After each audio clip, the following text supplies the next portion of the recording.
In a city, a man had a house near the campus of a big college. His wife was always sick, so he married a second wife.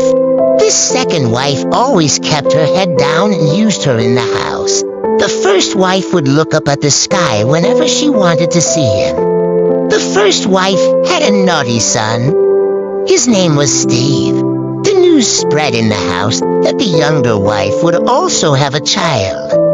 The elder wife was very worried. Even though they were step-siblings, there was no argument between the two. Because just as the elder wife knew that she would die, the other wife also knew that she would die.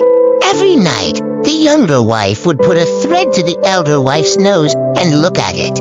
But one day the elder wife caught her and said, "What are you looking at, lady?" The younger wife was smart. She said, "Nothing. Why are you looking at it when you are asleep?"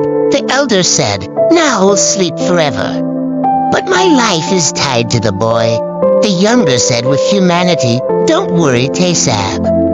I will take care of him just like my own son." The elder smiled and said, "I am sure of that, but still listen to two things. I will not say no. Look, there is a college building near our house. There is a big field there. I will never send the boy to play there. If he does not listen, if he starts to disturb me, tie him to a tree in the yard. But I will not send him to that college. He does not like pumpkin, he does not like rice, and rice husks do not grow at all. He does not eat pumpkin at all. Do not give it to him. If you are all mine, then I will die right now. Now relax, I've taken care of everything," she said. And with that, she took her last breath. Despite being her stepmother, she had taken care of Steve like her own son. Steve was a bit of a troublemaker, but he was also very lovable. People in the neighborhood felt sorry for him because he didn't have a mother. They would often give him food and other necessities.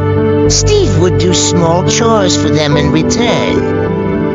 As time passed, Steve became more responsible and started taking care of himself.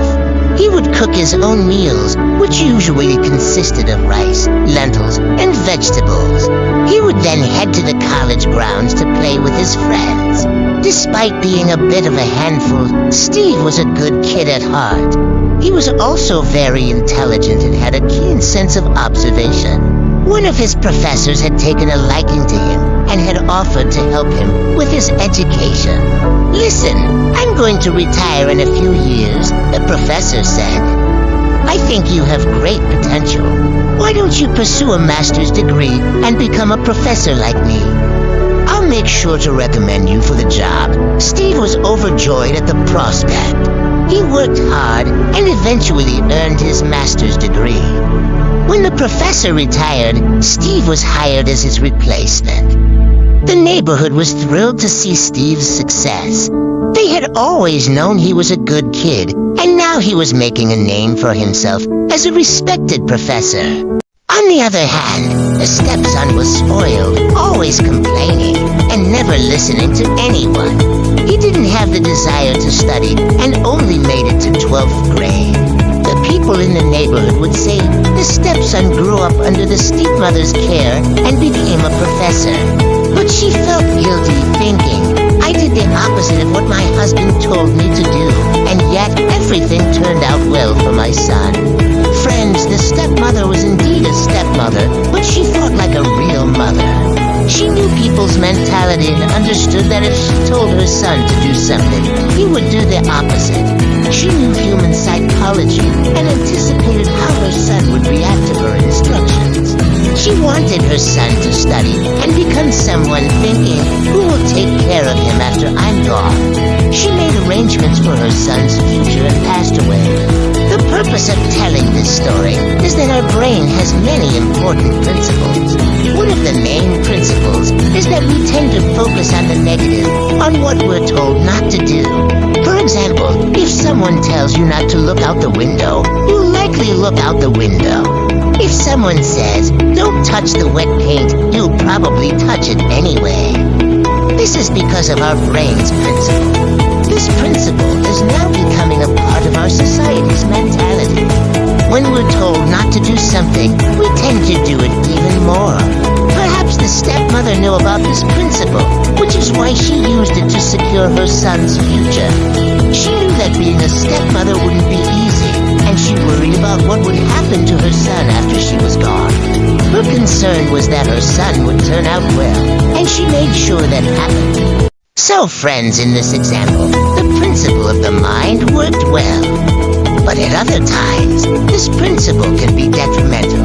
In our daily lives, whenever we say no or not, we create a situation that is opposite of what we want. For instance, if we say if I don't finish my work, if I don't meet the boss, if I don't study, or if the exam is tough, we are creating a negative situation. We think, I never thought this would happen, but the reason it happened is because of our negative thinking. So, how can we change this? The answer is simple. Instead of thinking negatively, we should think positively and say, my work will get done. I will do well on the exam. I will study and be prepared, or I will meet the boss. If we think positively and work towards our goals, we will definitely achieve what we want. So from now on, be mindful of your thoughts and words.